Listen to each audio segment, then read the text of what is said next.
Hello friends, welcome success नित्रा। और जो आज है हमारा इकोनॉमिक्स का रहने वाला है लेक्चर नंबर 51। इसके अंदर हम बात करेंगे कुछ इंपॉर्टेंट बैंकिंग टर्म्स के बारे में।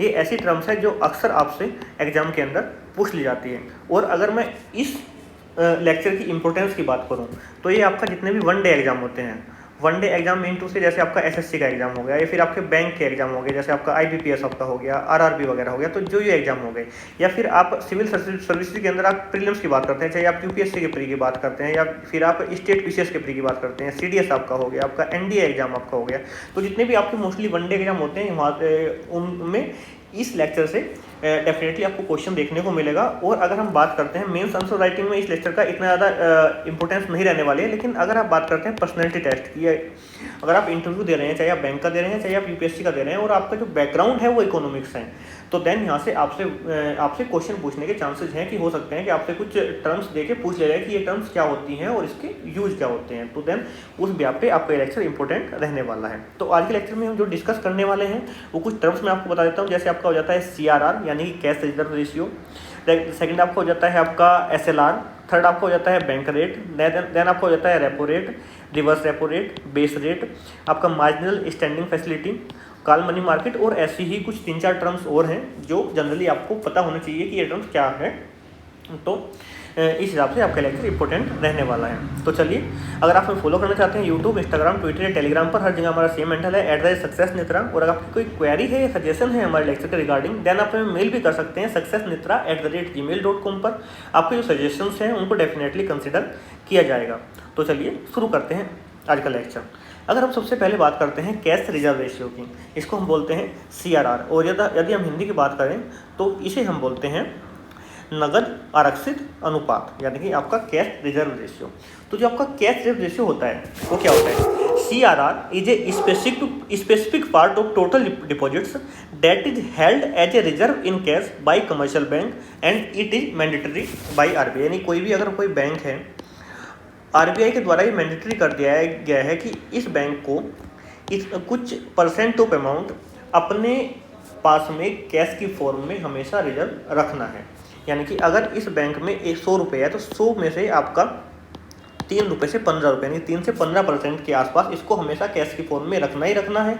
और इसको रखने के पीछे जो रीज़न है वो रीज़न क्या है कि मान के चलिए कि बैंक की जो मेन अर्निंग क्या होती है। अगर बैंक के पास में 100 रुपये है तो ये क्या करता है कि इन 100 रुपये को ये लोन प्रोवाइड करता है। तो लोन प्रोवाइड करने से इसकी जो अर्निंग्स होती है, जो यहाँ से आपको इंटरेस्ट मिलता है, उस इंटरेस्ट से ही ये अपनी ऑपरेटिंग कॉस्ट वगैरह निकाल के और वहीं से ये प्रॉफिट अपना निकालते हैं। लेकिन अगर जो हमारे पास में CRR नहीं होगा तो बैंक क्या करेगा कि 100 रुपये इसके पास में है तो 100 में से इसने क्या करा कि 100 के 100 रुपये इसने लोन के रूप में बांट दिए। और अगर मैं डिपॉजिटर हूँ, मैंने बैंक के अंदर पैसा जमा किया है, तो उस केस में क्या होगा कि बैंक के पास में टोटल 100 रुपये जमा थे, इसने 100 के 100 रुपये क्या कर दिया लोन के रूप में दे दिए। और अब मैं गया पैसा निकालने के लिए अपना, क्योंकि मेरा पैसा तो इसने लोन पे दिया है, अब मैं पैसा निकालने के लिए बैंक के अंदर जब जाऊँगा, क्योंकि इसने तो पूरा पैसा लोन के अंदर दे दिया है, तो इसके पास में कुछ भी पैसा नहीं होगा। तो ये मुझे पैसा, मेरा जो डिपॉजिट मनी है वो मुझे कैसे देगा? तो इस सब चीज़ से बचने के लिए कि जो बैंक है वो रन आउट ऑफ मनी ना हो जाए, कि ऐसा ना हो कि बैंक के पास में जो डिपॉजिटर है अगर वो पैसा लेने के लिए आते हैं, ऐसा तो होगा नहीं कि जितने भी डिपॉजिटर है सबके सब एक साथ आएंगे, लेकिन जो एक लेवल के अंदर 2 या 4 या 5% जो डिपॉजिटर है जिन्होंने डेली बेसिस पे कैश की नीड, जब बैंक के अंदर पैसा लेने के लिए आए तो उनको कैश की फॉर्म में पैसा मिल सके। तो इन सब चीज़ों को मेंटेन रखने के लिए जो RBI है वो आपका CRR का कंसेप्ट लेके आता है, यानी कि कैश रिजर्व रेशियो। ऐसा रेशियो, इतना पैसा आप उस बैंक को अपने पास में कैश के रूप में रखना ही रखना पड़ेगा, जिससे कि जो डिपॉजिटर है अगर वो पैसा लेने के लिए बैंक के अंदर में आते हैं तो देन उस केस में क्या हो कि वो उनको पैसा प्रोवाइड कर सके। यानी कि जनता के पास में ऐसा ना हो कि बैंक के पास में तो पैसा है ही ना, पैनिक न मच जाए मार्केट में। तो उससे बचने के लिए आपका जो CRR है उसका कंसेप्ट लेके आया जाता है। जो ये आपका CRR है इसको डिसाइड कौन करता है? मेनली RBI के द्वारा ये मैंडेटरी किया गया, और उसको डिसाइड करेगा आपका मॉनेटरी पॉलिसी कमेटी। एक कमेटी होती है मॉनेटरी पॉलिसी कमेटी, उसके द्वारा में जो आपका CRR है कैश रिजर्व रेशियो कितना होगा तो वो इसको डिसाइड करती है। अगर हम बात करें जनरल टर्म के अंदर में, तो जो आपका RBI एक्ट 1949 था उसके अंदर में ये था कि आपको जो CRR है 3 से 15% के बीच में आपको मेंटेन करना था। यानी कि बैंक के अंदर में अगर 100 रुपये हैं तो 100 में कम से कम 3 रुपये और कम से कम 3 रुपये तो बैंक को अपने पास में रखने ही पड़ेंगे। लेकिन 2007 के अंदर में इसमें अमेंडमेंट किया गया, इसमें संशोधन किया गया, तो उसके बाद में क्या हो गया कि जो CRR है वो 3% से नीचे भी आपका हो सकता है। पहले ये 3 से 15% के बीच में लाई करता था, लेकिन अभी 2007 के बाद के अमेंडमेंट के बाद में 3% से कम भी आपका ये हो सकता है। अगर हम बात करते हैं CRR के इम्पैक्ट यानी कैश रिजर्व रेशियो के इम्पैक्ट की बात करते हैं, तो अगर हमारा जो CRR है कैश रिजर्व रेशियो जो अगर हम हमारा हाई रखेंगे तो हमारी जो इकोनॉमी है उसको ये नेगेटिवली इम्पैक्ट करता है। एक बार देख लेते हैं कैसे ये नेगेटिवली इम्पैक्ट करेगा। और इसके साथ साथ अगर हमारी जो CRR है उसको हम लो रखते हैं तो देन हमारे पास में जो मार्केट में है वो फंड अधिक हो जाते हैं। देखिए मैं मेनली अगर कोई भी एक ऑर्गेनाइजेशन है, कोई भी एक मान के चलिए कोई भी एक कंपनी है, ठीक है, इस कंपनी को क्या करेगा कि इसको फंड की रिक्वायरमेंट पड़ेगी। तो अगर हम क्या करते हैं कि जो आपका CRR है कैश रिजर्व रेशियो हमने फिक्स कर दिया कि 25% हमको फिक्स करना है, 25% तो बैंक को अपने पास में रखना ही रखना है। तो उससे क्या होगा कि जो हमारी मार्केट है, मार्केट के अंदर में जो पैसा है, क्योंकि बैंक के पास में लोन देने के लिए पैसा कम होगा, तो बैंक के अंदर में क्या होगा कि मार्केट के अंदर में जो पैसे हैं उसकी कमी आ जाएगी। तो जो पैसे जब इन्वेस्टमेंट के लिए फंड किसी भी कंपनी के पास में, किसी भी ऑर्गेनाइजेशन के पास में, किसी भी सेक्टर के पास में नहीं होगा तो डेफिनेटली वो इन्वेस्टमेंट नहीं कर पाएगा। जो प्रोडक्शन कॉस्ट आती है उसके अंदर कहीं ना कहीं कमी देखने को मिलेगी। तो उससे जो हमारी इकोनॉमी है उसकी जो प्रोडक्टिविटी इम्पैक्ट आपकी होती है। अगर हमारा जो CRR है वो हाई होगा तो उस केस में मार्केट के अंदर में जो लिक्विडिटी है उसकी कमी आपको देखने को मिलेगी, जिससे हमारी जो इकोनॉमी है वो नेगेटिवली इम्पैक्ट करेगी। और अगर हमारा जो CRR है, अगर हमारे पास में CRR मान के चलिए 100 में से हमने 3% फिक्स कर दिया कि हमारा जो CRR है वो 3% है। जब 25% CRR था तो बैंक के पास में टोटल 75 रुपये थे लैंड करने के लिए, लेकिन अगर हमारे पास में 3% CRR है तो उस केस में बैंक के पास में आपके 97 रुपीज़ हैं, 97% फंड है उसके पास में, जिसको वो एज ए लोन अपनी इकोनॉमी के अंदर में डिस्ट्रीब्यूट कर सकता है। तो इससे हमारी इकोनॉमी के अंदर में क्या होगा कि जो हमारे फंड की जो अवेलेबिलिटी है वो आपकी अधिक हो जाएगी। तो इससे हमारी मार्केट जो है वो एक अच्छे लेवल पे बूस्टअप कर पाएगी। और इसी के साथ साथ अगर हम CRR की बात करते हैं तो जो CRR है यानी कि आपका कैश रिजर्व रेशियो है, ये आपको हेल्प करता है मार्केट के अंदर में मनी को रेगुलेट करने में। जैसे बताया कि अगर मार्केट के अंदर में पैसा ज़्यादा हो रहा है तो उसको कम कैसे करना है, और अगर कम है तो उसको अधिक कैसे करना है, तो वो CRR के हिसाब से मेंटेन किया जाता है। और इसी के साथ साथ में हमारी कंट्री के अंदर में जो इन्फ्लेशन है उसको भी ये कंट्रोल करने का काम करता है। इन्फ्लेशन से क्या है कि अगर हमारी मार्केट के अंदर में पैसा अधिक रहेगा तो देन उससे क्या होगा कि हमारी जो इन्फ्लेशन, क्योंकि लोगों के हाथ में ज़्यादा पैसा है यानी कि लोग की जो आपकी बाइंग कैपेसिटी है वो परचेजिंग पावर उनकी बढ़ गई है, तो उस केस में क्या होगा कि लोग अधिक वस्तुओं को खरीदना पसंद करेंगे, तो उससे जो चीज़ों के दाम है वो बढ़ जाते हैं। डिमांड और सप्लाई वाला फैक्टर यहाँ पे आ जाता है। तो लोगों के पास में ऐसा भी ना हो कि बहुत ज़्यादा अधिक पैसा हो गया है कि जिससे कि जो परचेजिंग पावर उनकी इतनी ज़्यादा बढ़ गई है कि मार्केट के अंदर में इन्फ्लेशन 2 डिजिट के अंदर में चला गया है, और इतना भी ज़्यादा कम पैसा लोगों के हाथ में ना हो कि ताकि वो इन्वेस्टमेंट ही किसी फील्ड में ना कर पाए। तो इसको मेंटेन करने के लिए का भी काम आपका जो है ये, अगर आपका इन्फ्लेशन आपका हाई हो रहा है देन आपका जो CRR है वो बढ़ा दिया जाएगा जिससे लिक्विडिटी थोड़ी कम हो जाए, और अगर आपका इन्फ्लेशन लो है तो उस केस में जो CRR है उसको थोड़ा कम कर दिया जाएगा, जिससे मार्केट के अंदर में जो आपकी लिक्विडिटी है वो आपकी इंक्रीज हो, लोगों के पास में परचेजिंग पावर उनकी इंक्रीज हो। और अगर हम बात करें, एक बहुत ज़्यादा इंपॉर्टेंट क्वेश्चन है, ये मोस्टली आपसे हर एग्जाम में पूछ ही ले जाता है। अगर आप 10 एग्जाम देंगे 10 में से आपको 8 एग्जाम के अंदर में इस लेक्चर से एक क्वेश्चन मिल जाएगा, वो है कि आपका पूछ लिया जाएगा कि अभी कैश रिजर्व रेशियो कितने % है, आपका रेपो रेट अभी कितना % है, रिवर्स रेपो रेट कितना % है, बैंक रेट कितना % है। तो देन अभी का जो CRR है वो मैंने यहाँ पे मेंशन नहीं किया है। उसका रीजन क्या है कि ये टाइम पे चेंज होता रहता है। तो देन अभी जब भी आप एग्जाम देने जा रहे हैं तो देन आप उसी के अकॉर्डिंग जो CRR रेट है उसको देख के जाइएगा, और जब भी आप लेक्चर हो देख रहे हैं तो देन अगर हो सके तो उस टाइम का जो CRR है यानी कि कैश रिजर्व रेशियो कितना है आप कमेंट बॉक्स में भी बता सकते हैं। तो देन इसलिए मैंने ये फील्ड है ये MPT छोड़ दिया है। आई थिंक आपको जो CRR है उसका कंसेप्ट क्लियर हो गया होगा पूरा पूरा, सेम यहाँ पे मैंने आपके लिए हिंदी में भी टाइप कर दिया है। अब हम बात करते हैं SLR यानी कि स्टैट्यूटरी लिक्विडिटी रेशियो। अगर हम SLR की बात करते हैं तो इसमें क्या होता है कि जो ये है ये भी आपका जो RBI है, RBI के द्वारा डिसाइड करता है। इसके अंदर में क्या होता है कि जो बैंक है, ठीक है, जो बैंक है, बैंक को अपने जितने उसके अंदर में डिपॉजिट है तो उस डिपॉजिट का कुछ % हिस्सा उसको गोल्ड या सिक्योरिटी या फिर लिक्विड कैश के रूप में अपने पास में रखना होगा। इसका मैं बता देता हूँ क्या है आपका। देखिए जैसे हम बात करते हैं CRR की, तो CRR के अंदर में कंप्लीटली आ जाता है कि हम कितना पैसा लैंड कर सकते हैं, ठीक है, और कितना पैसा हम डिपॉजिटर को देने के लिए हमारे पास में है, तो उन दो चीज़ों को मैनेज करता है। लेकिन जब आपकी आती है SLR की बात में, तो इसके अंदर में जो पैसा है वो बैंक को फिक्स रखना पड़ता है आपका गोल्ड के या फिर आपका किसी भी सिक्योरिटी के अंदर में, यानी कि इस पैसे को क्या होगा, ना तो वो लैंड कर सकता है, ना तो किसी को लोन दे सकता है इस पैसे से, ना ही वो डिपॉजिटर को इसमें से पैसा दे सकता है। ये क्या है कि हमारे जो बैंकिंग सिस्टम है उसके अंदर में एक स्टेबिलिटी आपको देखने को मिले, कि ऐसा ना हो कि बैंक ने क्या किया कि बैंक के पास में 100 रुपये आए, तो 100 रुपये में से इसने क्या किया कि 3% जो इसका था, अगर हम CRR 3% की बात करते हैं, तो 3% तो जो डिपॉजिटर थे वो ले गए, और इसी के साथ साथ में जो 97% हमारा इसने लोन दिया था, 97% में से बहुत सारा आपका जो है NPA बन गया, यानी कि आपका जो नॉन परफॉर्मिंग एसिड्स हैं वो बन गए हैं। तो उसमें जो है बहुत सारे जो डिपॉजिटर है उनका पैसा डूब जाएगा। तो उसको एक प्रोटेक्शन कवर कराने के लिए बैंकों को बोला जाता है कि आप अपने जो डिपॉजिट है उनका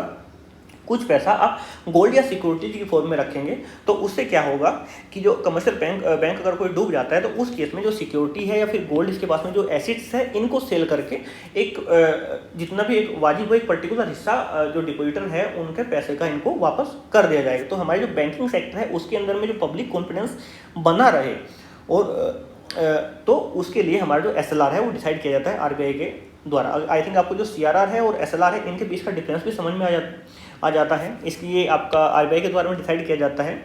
और इसका भी सेम चीज़ है कि ये भी आपको जो इन्फ्लेशन है उसको कंट्रोल करने के रूप में काम करता है। सेम है कि अगर आपका जैसे CRR था, यहाँ पे CRR और जो आपका SLR है दोनों सेम प्रकार से ही काम करते हैं। अगर आपका जो SLR है वो आपका हाई होगा तो उस केस में क्या होगा कि बैंकों के पास में कम पैसा होगा, जिसको वो चाहे लैंडिंग के रूप में, चाहे आप बात करें उसका जो डिपॉजिटर है उनको देने के लिए यूज कर पाएंगे। अगर हमारा SLR हाई है तो हमारी मार्केट के अंदर लिक्विडिटी बढ़ जाएगी, और अगर हमारा जो SLR है वो हमारा लो है तो उससे क्या होगा कि हमारी जो मार्केट की लिक्विडिटी है वो आपकी इंक्रीज हो जाएगी। तो हमारा जो इन्फ्लेशन कंट्रोल करने के रूप में भी ये एक तरह से काम करते हैं, यानी कि जितना अधिक आपका SLR होगा उतना कम आपका इन्फ्लेशन होगा, और जितना कम आपका SLR होगा उतना ही आपका हायर आपका इन्फ्लेशन आपको देखने को मिलता है। जनरली अगर हम RBI एक्ट की बात करते हैं 1949 के, तो इसको रखा जाता है 25 से 40% के बीच में। लेकिन सेम है CRR के तरह ही जब 2007 के अंदर में इसके अंदर में अमेंडमेंट आता है तो उससे क्या है कि ऐसा कि अब जो आपका SLR है जो पहले 25 से 40% के बीच में वेरी करता था, अब इसको 25% से कम भी किया जाता है। सेम आपसे क्वेश्चन है कि जो आपका SLR है करंट के समय में क्या है, उसको आप जब भी आप एग्जाम लेने जाएं तो इसको आप देखे जाइए कि अभी जो SLR है वो कितना % है। तो आई थिंक आपको जो SLR है उसका भी कंसेप्ट क्लियर हो गया होगा, और आपको जो CRR है और जो आपका SLR है इनके बीच में एक डिफरेंस भी आपको, एक माइनर डिफरेंस आपको समझ में आ गया होगा। सेम यहाँ पे आपके लिए हिंदी में टाइप हो गया है। अब हम बात करते हैं बैंक रेट की। तो जो आपका जो बैंक रेट है, the interest rate which the RBI charge to its long term lending to commercial bank, government of India, state governments, financial institutions, cooperative banks and NBFC। यानी कि बैंक रेट वो rate होता है जो आपका जो reserve bank of India है, जो आपका जो रिजर्व बैंक ऑफ इंडिया है उस केसेस में अगर उसको किसी कमर्शियल बैंक को, स्टेट गवर्नमेंट को, या फिर सेंट्रल गवर्नमेंट को, या कोई फाइनेंशियल इंस्टीट्यूशन है, कॉर्पोरेटिव बैंक है, कोई नॉन बैंकिंग फाइनेंशियल कंपनीज है, अगर उनको पैसे की रिक्वायरमेंट पड़ती है तो जिस इंटरेस्ट रेट पर जो आपका रिजर्व बैंक ऑफ इंडिया उनको पैसा उधार देगा उसको बोलते हैं हम बैंक रेट। और मेनली जो आपका जो बैंक रेट होता है वो होता है आपका लॉन्ग टर्म्स लैंडिंग के केस में। जो आपका बैंक रेट होता है आपका, जो अगर किसी भी commercial bank, government of India, state government, central government को रिक्वायरमेंट पड़ती है पैसे की, तो लॉन्ग टर्म में रिक्वायरमेंट पड़ती है, तो जो RBI जिस इंटरेस्ट रेट पर पैसा देता है उसको हम बोलते हैं बैंक रेट। ये भी आपका सेम RBI के द्वारा डिसाइड किया जाता है। और इसी के साथ में सेम क्वेश्चन है आपके लिए कि आपका करंट का जो RBI जो बैंक रेट है वो अभी कितना है, तो उसको आप उसी के साथ साथ में अपडेट कर लीजिएगा जब भी आप इस लेक्चर को देख रहे हैं, क्योंकि ये सब चीज़ें हैं जो समय समय पर चेंज होती रहती है। इन्फ्लेशन के, हमारी मार्केट की जो कंडीशन है वो क्या है, इकोनॉमी किस प्रकार से परफॉर्मेंस कर रही है, उस बेसिस पे आपकी समय समय पर चेंज होती रहती है। आई थिंक आपको क्लियर हो गया होगा कि जो बैंक रेट है वो क्या होता है। इसी के साथ साथ में हमारी जो नेक्स्ट है ये आप सब बहुत ज़्यादा पूछा जाता है, आपका रेपो रेट और रिवर्स रेपो रेट। ये दो टर्म्स है आपकी ऐसी है जो आपको मेनली एग्जाम के अंदर देखने को मिलेगी। तो अगर हम बात करते हैं रेपो रेट की, तो रेपो रेट को अगर हम इसकी एब्रीवेशन की बात करें, तो अगर आपसे लिखा जाए कि आपका रेट ऑफ परचेज अभी के समय में क्या है कि या रेट ऑफ डिस्काउंट क्या है, तो देन इन दोनों का मतलब भी यही है कि रेपो रेट अभी के समय में क्या है। तो अगर हम बात करते हैं रेपो रेट की, तो रेपो रेट क्या होता है कि अगर इनका कोई भी बैंक है, ठीक है, कोई भी, एक सेकंड जस्ट, कि अगर कोई भी कमर्शियल बैंक है, उस कमर्शियल बैंक को लोन की फंड्स की रिक्वायरमेंट पड़ती है शॉर्ट टर्म के लिए, कम समय के लिए अगर उनको फंड की रिक्वायरमेंट पड़ती है, तो देन वो आरबीआई के पास में जाते हैं कि भाई मुझे पैसा दे दो। तो उस केस में क्या हुआ कि जो आरबीआई है, जो कमर्शियल बैंक्स हैं, जो उसके क्लाइंट्स हैं, तो उनको जिस रेट पर ये पैसा उधार देता है, तो उसको हम बोलते हैं आपका रेपो रेट। यानी कि जो आपका आरबीआई है, वो बैंक को जिस रेट पर पैसा उधार देगा उसको हम बोलेंगे रेपो रेट। ठीक है, आई थिंक आपको क्लियर हो गया होगा। इसी के साथ में सेम चीज़ है, इसके साथ में भी रेपो रेट और रिवर्स रेपो रेट में जो आपका रेपो रेट है, ये भी आपकी जो मार्केट के अंदर में जो अवेलेबिलिटी है, जो फंड है, जो लिक्विडिटी है, उसको इंप्रूव करने पे हेल्प करता है। यानी कि अगर जो आपका रेपो रेट है वो आपका इंक्रीज हो जाएगा, यानी कि रेपो रेट आपका इंक्रीज हो गया, यानी कि बैंक जो रिजर्व बैंक ऑफ इंडिया है वो क्या कर रहा है कि बैंकों को पैसा देने के लिए उनसे अधिक इंटरेस्ट चार्ज कर रहा है। तो उससे क्या होगा कि बैंक कम पैसा लेना पसंद करेंगे क्योंकि उनको हाइयर इंटरेस्ट पे करना पड़ रहा है। तो उस केस में क्या होगा कि जो आपकी मार्केट के अंदर में जो अवेलेबिलिटी है वो कम हो जाएगी। और उसी के साथ साथ में अगर जो मार्केट के अंदर लिक्विडिटी कम है, कम पैसा है, तो उस केस में क्या करेगा कि जो रिजर्व बैंक ऑफ इंडिया है, जो आपका रेपो रेट है, उसको कम कर देगा। तो कम करने के बाद में क्या होगा कि क्योंकि बैंक को कम इंटरेस्ट रेट पे पैसा मिल रहा है रिजर्व बैंक ऑफ इंडिया से, तो उस केस में क्या होगा कि बैंक अधिक पैसा उधार लेना पसंद करेंगे। तो उससे क्या होगा कि मार्केट के अंदर में हमारी जो पैसे की लिक्विडिटी है वो बढ़ जाती है। यानी कि मार्केट के अंदर जो पैसा है उसकी लिक्विडिटी को मेंटेन करने के लिए जो आपका जो रेपो रेट है उसको एक तरह से यूज किया जाता है। सेम है, ये भी आपका जो आरबीआई के द्वारा डिसाइड किया जाता है। और देन आपको एक क्वेश्चन आएगा कि जो बैंक रेट है वो भी ऐसा ही कुछ था कि आरबीआई पैसा देता था, और जो आपका रेपो रेट है वो भी ऐसा ही कुछ है। इन दोनों के अंदर में अगर हम एक माइनर डिफरेंस की बात करते हैं, जो आपका बैंक रेट होता है, बैंक रेट क्या होता है कि जो आपकी लॉन्ग टर्म, अगर लॉन्ग टर्म फंड की रिक्वायरमेंट है देन हम बात करेंगे बैंक रेट की, और अगर जो फंड है वो शॉर्ट टर्म है के रिक्वायरमेंट है तो उसको हम बात करेंगे रेपो रेट की। यानी कि जो आपका बैंक रेट और रेपो रेट दोनों एक ही तरह की चीज़ है, लेकिन जो बैंक रेट है वो लॉन्ग टर्म में यूज किया जाता है, और आपका जो रेपो रेट है वो एक शॉर्ट टर्म में यूज किया जाता है। और सेम आपके लिए क्वेश्चन है कि जो आपका करंट का रेपो रेट है वो क्या है, इसको आप कमेंट बॉक्स में रिप्लाई कर सकते हैं इसका आंसर। और इसी के साथ साथ में जब भी आप एग्जाम देने के लिए देन आप एक बार देख के जरूर जाइएगा कि अभी के टाइम में जो रेपो रेट है वो क्या चल रहा है, या फिर आप 6 महीने 3 महीने के अंदर एक बार देख भी लेंगे कि रेपो रेट क्या है, देन आप भी आपको 6-7 महीने तक ये हेल्प करने वाला है। क्योंकि इसके अंदर में हाइयर -0.25 0.5 इतना ज़्यादा माइनर चेंजेस को देखने को मिलते हैं, ज़्यादा चेंजेस इसके अंदर में नहीं होते हैं। 0.25%, 0.5% ऐसे चेंजेस आपको इसके अंदर में देखने को मिलते हैं। देन अगर एक बार 6 महीने 7 महीने के अंदर अगर आप एक बार देख लेंगे देन वो मोर देन सफिशिएंट है कि अभी के समय में ये कितना आपका चल रहा है। आई थिंक आपको क्लियर हो गया होगा कि रेपो रेट क्या है। सेम यहाँ पे आपके लिए हिंदी में भी टाइप हो गया है। अब बात कर लेते हैं हम रेपो रेट की, यानी कि रिवर्स रेपो रेट की। ठीक है, सेम चीज़ है कि जो आपका रेपो रेट है उसको हमने क्या है रिवर्स कर दिया है। रेपो रेट क्या था कि जो रेपो रेट है, रेपो रेट में क्या था कि जो आपका रिजर्व बैंक ऑफ इंडिया था वो पैसा दे रहा था आपका कमर्शियल बैंक वगैरह को एक इंटरेस्ट रेट पे। लेकिन अब क्या है कि जो आपको जो कमर्शियल बैंक है, कमर्शियल बैंक के पास में पैसा ज़्यादा हो गया।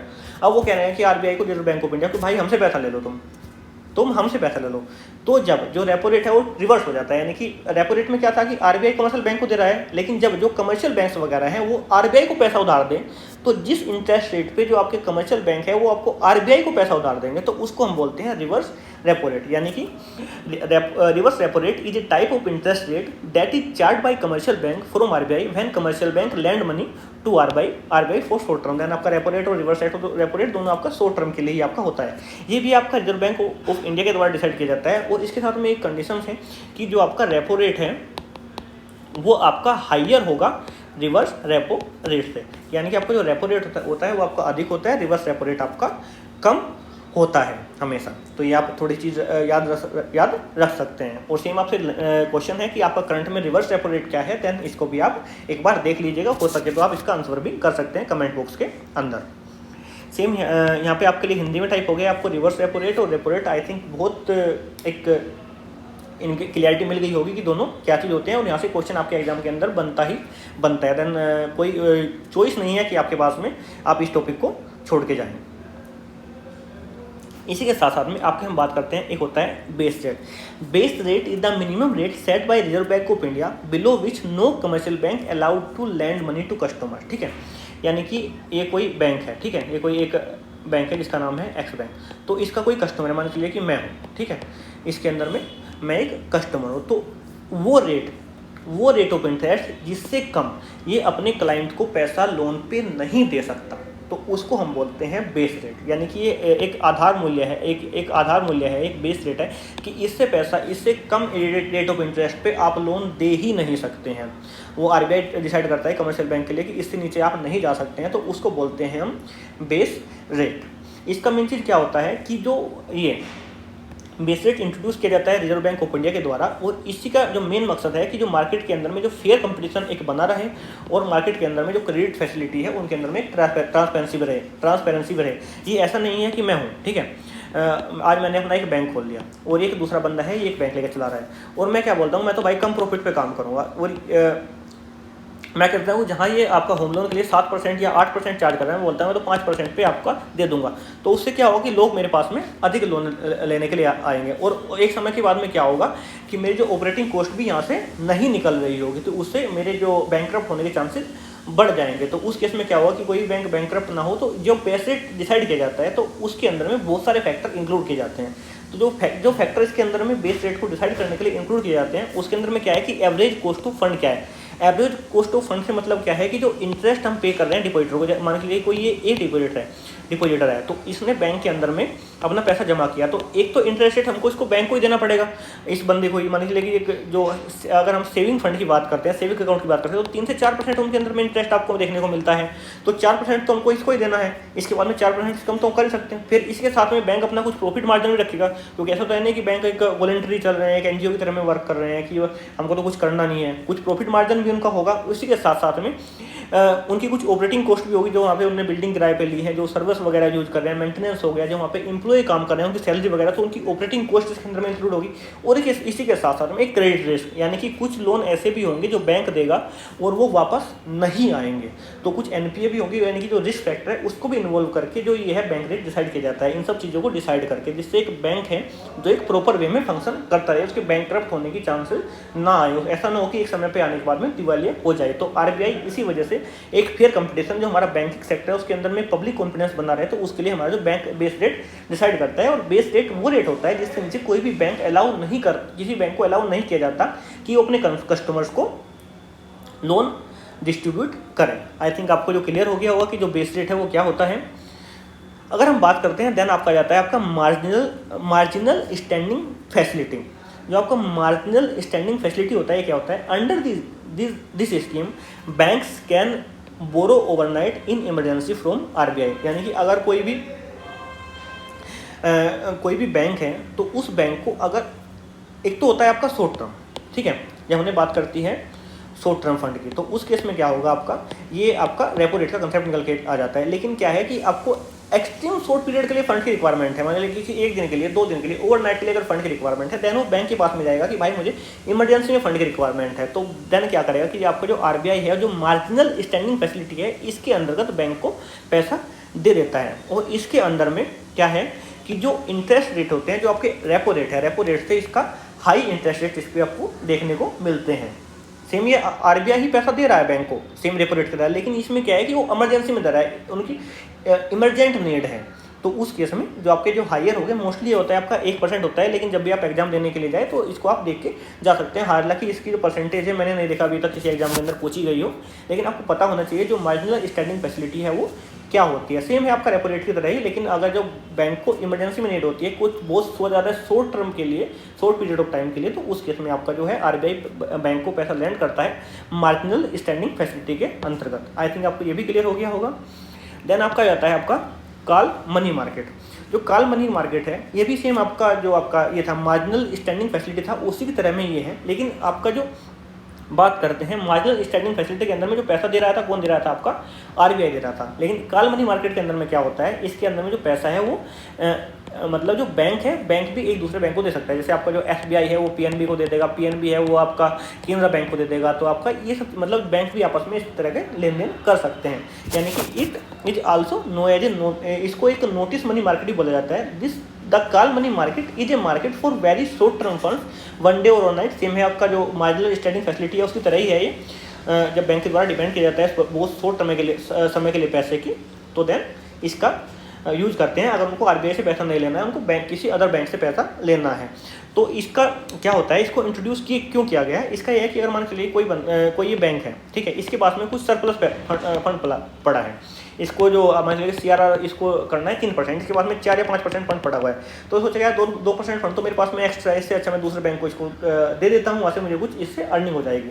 तो बैंक के पास में जो सरप्लस फंड है उसका एक बेटर यूज करने के लिए जो आपका कॉल मनी मार्केट है ये टर्म यूज किया जाता है। और अगर हम बात करते हैं कॉल मनी मार्केट के अंदर में थोड़ा सा रिस्की होता है, क्योंकि इसके अंदर में कोई भी सिक्योरिटी या फिर कोलेटरल की रिक्वायरमेंट नहीं होती, कोई भी आपकी सिक्योरिटी की रिक्वायरमेंट नहीं होती है इस तरह के ट्रांजेक्शन के लिए करने के लिए बैंक वगैरह को। तो आई थिंक आपको क्लियर हो गया होगा कि आपका जो कॉल मनी मार्केट है वो क्या होता है। अब हम बात करते हैं, ये कुछ 4 टर्म्स और हैं, आपको ज़्यादा समय नहीं लूँगा मैं। जो आपका जो ओपन मार्केट ऑपरेशन होता है वो क्या होता है। जो आपका ओपन मार्केट ऑपरेशन है ये भी आपका RBI के द्वारा इंट्रोड्यूस किया जाता है, और ये क्या करता है कि जो आपका जो मार्केट है, मार्केट के अंदर में जो लिक्विडिटी है, यानी कि जो पैसे की लिक्विडिटी है उसको मेंटेन करने के लिए किया जाता है। इसके अंदर में क्या करता है कि जो गवर्नमेंट की सिक्योरिटीज़ है उनको जब जो रिजर्व बैंक ऑफ इंडिया है बाई करता है या सेल करता है, तो परचेज करता है या सेल करता है, तो उसको हम बोलते हैं ओपन मार्केट ऑपरेशंस।